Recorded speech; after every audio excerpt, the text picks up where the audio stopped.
It's a wonderful weekend here in Scottsdale, and of course it's a synergistic type of weekend with all different kinds of auctions going on.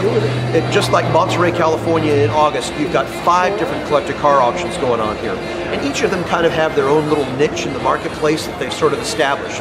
Of course, you've got RM and Gooding & Company.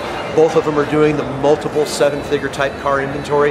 They're a great place to go once your sort of car collecting has matured into that, and now all of a sudden you're kind of flying at that altitude level. And they're going to do the multiple 7-figure type, multiple $1-million cars in their sort of ballroom environments here at the Biltmore for RM, of course, and down at Fashion Square for Gooding & Company.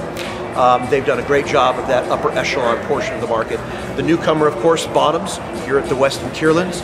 Bonhams, of course, did a great job in Monterey this year and up $30 million in their revenues, and so they're doing some of that higher level marketplace presentation as well, sort of a ballroom environment at Kierland. They're doing a great job bringing a whole new group of people and their client base here to Scottsdale, so it's fun to have them.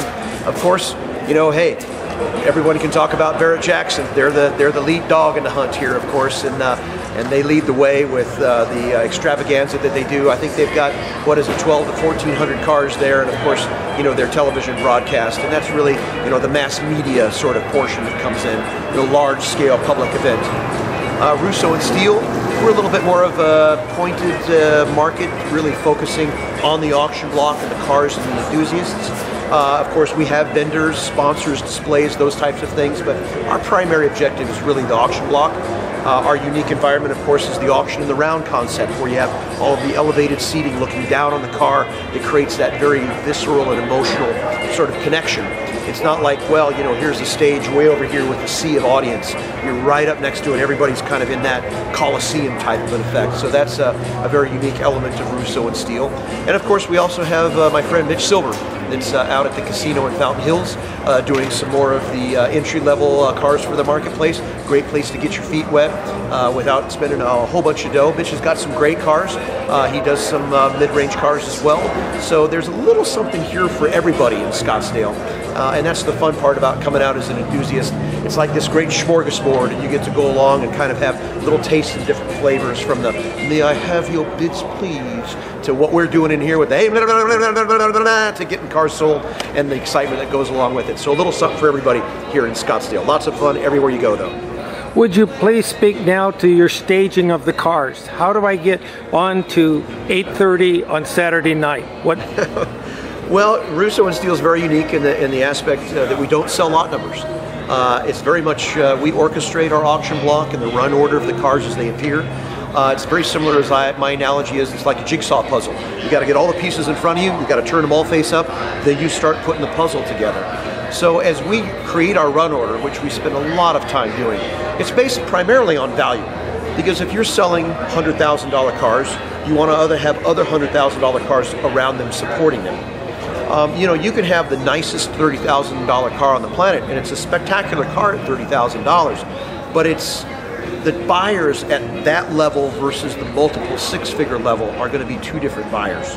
So you want to make sure that you're placing those cars on the block appropriately so that you're maximizing their sale potential.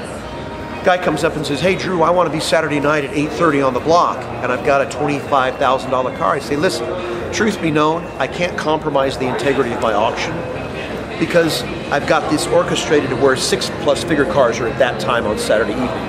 Truth be known though, even if I would cave in and do that for the client, I'm really not doing him a service, because the market he's looking for is not going to be there at that time." So I often joke, people say, "Well, we've got prime time lot numbers." And I say, well, that kind of sort of stands to reason. We also have crappy time numbers too. My opinion is that there's always an appropriate time to sell a car. Even if you're the very first lot number the very first day, or the very last lot number on the very last day, there's an appropriate time on the block for every different type of car. What we're trying to do, again, is maximize the ability to sell the car for the most money. So if I'm on the auction block and I'm selling a car to this guy over here, bidding's at 50,000. I go over here, bidding now is at 55. Coming back to this gentleman here, he says, "Hey, 50's all I'm going to spend. I'm not spending a nickel more." Went 50 to him, 55 over here. He's done at 50. Sold 55 on this gentleman over here. Guess what I know about him? He's got 50 grand in his pocket. "Hey, you missed the last car. Here's another one in that same price range. You like this one?"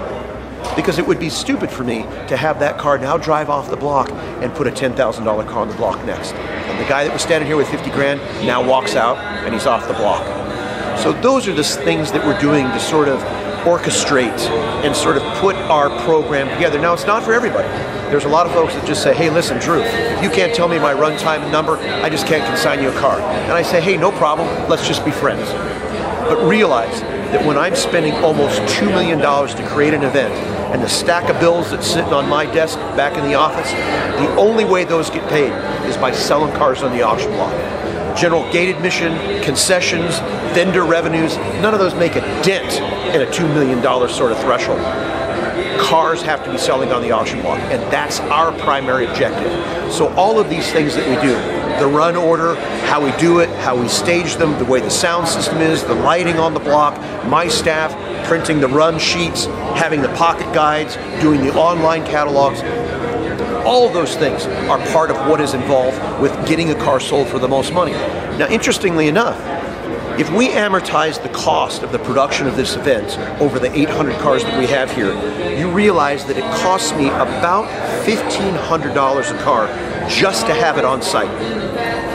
Which means that my entry fees, which are discounted early on if you can sign early, for as little as $600 if you can sign a couple of months ago, I'm actually paying my clients to bring their cars and have it here.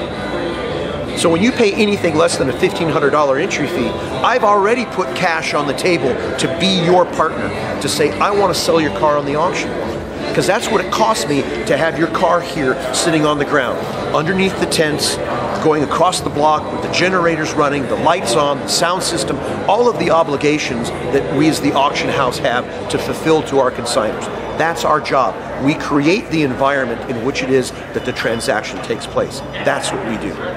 We don't verify VIN numbers. We don't verify whether it's numbers matching. I am not crawling underneath the hood of 800 cars out here trying to determine whether or not it's a genuine 435 horse engine in that Corvette. That's not our obligation. You have 100% of the obligation on the buyer to make sure that he's fulfilling his duty for due diligence, to investigate the car and make sure that everything about that car is exactly the way he wants it to be before he raises his hand. That due diligence done after you raise your hand is going to be a problem. That all has to get done ahead of the time, because there's 100% of the responsibility for the disclosure from the seller to properly represent the car, and 100% of the responsibility of the buyer to make sure that he's doing his due diligence to make sure that's the car he wants to buy. Those two come together, and there's no gray area in between. Everybody wants to think that this gray area in between is where the auction house is. Negative. Buyers and sellers, as represented by the seller. Before you raise your hand at an auction, whether it's Russo and Steele or any place else, you better make sure that that car is what you want. And if you don't know, find somebody who does. Get a third-party inspector to come out and look at the car. Whether it's Galen Govier for Mopars, somebody like Bob Perkins for maybe your Shelbys and Mustangs, maybe somebody like Jerry McNeish for your Camaros and some of your other GM products. Get a third-party investigator to make sure that what you're buying is genuinely what is being represented by the seller. It is 100% caveat emptor. Make sure that you're prepared to do that. But coming full circle on the conversation, when you look at the investment that Russo and Steele makes to try and market your car, from everything that we do with the online catalog to every aspect that's done here, from the Bidders Bar to the Club Russo programs to the lights and the environment on the auction block to the auction in the round concept, is all designed for one thing: sell your car for the most money possible. And so when we're standing here in Scottsdale, Arizona, and we're on the auction block and the market speaks, that's where it hits the road, and you say, here we go, and then it becomes sold, sold, sold, sold, sold. Tell us a bit about your own personal collection. My own personal collection. Well, yeah, that's, you know, the joys of, you know, kind of being an enthusiast first, and an auctioneer is really just a byproduct of that enthusiasm. I'm a nut for these cars, always have been. It's horrible to be in this environment where you've got to do everything you can to keep from getting high on your own supply, as they say. But I'm a nut just like everybody else for the cars. I vintage race my cars. I've got 4 vintage race vehicles. I'm very fortunate to have some significant Trans Am cars. I have a lot of fun with my B Production GT350s. And of course, you know, race cars beget race rig that goes with it, and more cars and more stuff. And A few of my other cars are starting to gather a little bit of dust these days. I was fortunate to be a bucket list got checked off last year at Pebble Beach as we displayed our 250 Cabriolet Ferrari. That was a wonderful experience. After 27 consecutive years as just a spectator, it was great to be an actual participant and exhibitor on the lawn at Pebble. That was fabulous. So we do road rallies all the time. Josephine and I are, jumping in there for the California Melee as soon as the smoke settles here on the Russo and Steel project in Scottsdale. We're going to be racing. I think we're either going to take our Tejero or we might take one of our little 356s. European sports cars has kind of been the introduction of Josephine. Of course, Ferraris, Lamborghinis, Jaguars is things that are very close to her heart. So we've got a lot of those now. I've got my muscle car stuff still. The Boss 429 is still parked in my living room. Let's see, my Viper that I bought brand new, I'll always have my GTS, those types of things. All of the cars in our collection have stories. They're all very personal. The car that I bought for Josephine, our Jag XJRS, I bought for our very first Valentine's Day, so of course that car's never going anywhere. The very first Ferrari that we bought together is a very humble 412, but it did win the Coppa Bella Meccanica